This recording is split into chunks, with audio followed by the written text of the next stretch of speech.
मैं आस्था में विश्वास करता हूं, सबकी आस्था का भी सम्मान करता हूं, लेकिन अंधविश्वास को कतई नहीं मानता, एकदम नहीं मानता। मुझे बोला गया था कि नोएडा नहीं जाना है। मैंने कहा क्यों? कहा वहां सीएम नहीं जाते। तो मैंने कहा क्या नोएडा यूपी से बाहर है? कहा नहीं साहब, ये मान्यता है कि सीएम उतर जाएंगे कुर्सी से। तो हमने कहा भी कुर्सी से तो एक दिन कुर्सी को जाना ही है, तो कुर्सी के मोह में हम क्यों पड़े? मैं जाऊंगा वहां जरूर। और मैं गया था, वहां पे।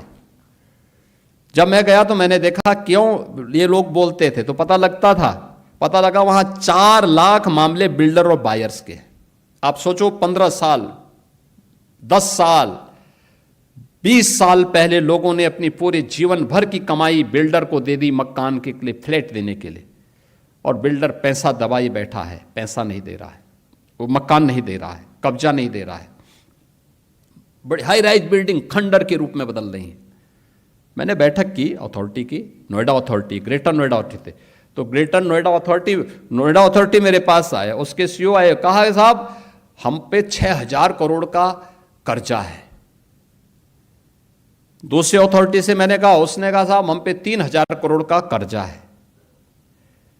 तो मैंने कहा यार मैं कहां फंस गया हूं, वो तो सब भिखमंगे हैं। अब इन भिखमंगों से मैं बोलूं कि तुम इन 4 लाख लोगों को मकान दो, तो मैं फंस गया वहां पे। मैंने कहा ये मेरी स्थिति बड़ी अजीब सी है। लेकिन मैंने वहां पे पहले बायर से मैं बातचीत किया, उन्होंने कहा, उनकी रो रहे थे साहब, पूरी जीवन भर की हमने कमाई लगा दी, हमें मकान नहीं मिला है, हम बैंक से कर्जा भर रहे हैं, बैंक का कर्जा बढ़ता जा रहा है। मैं बिल्डर के साथ मिला तो बिल्डर अलग से रोए, कहते हैं साहब हमने पैसा लगाया, लेकिन उस समय की सरकारों ने हमें पूरी तरह निचोड़ दिया है, हमारी सामर्थ्य नहीं है।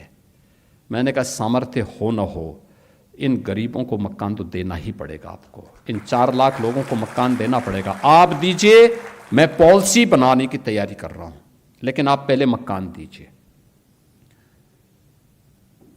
फिर मैंने अथॉरिटी से कहा, मैंने कहा कार्य पद्धति ठीक करो। हमने रिफॉर्म किए, कार्रवाई प्रारंभ की, भ्रष्ट तत्वों को वहां से बाहर का रास्ता दिखाया, और आज मुझे बताते हुए प्रसन्नता है 4 लाख लोगों को हम मकान दे चुके हैं।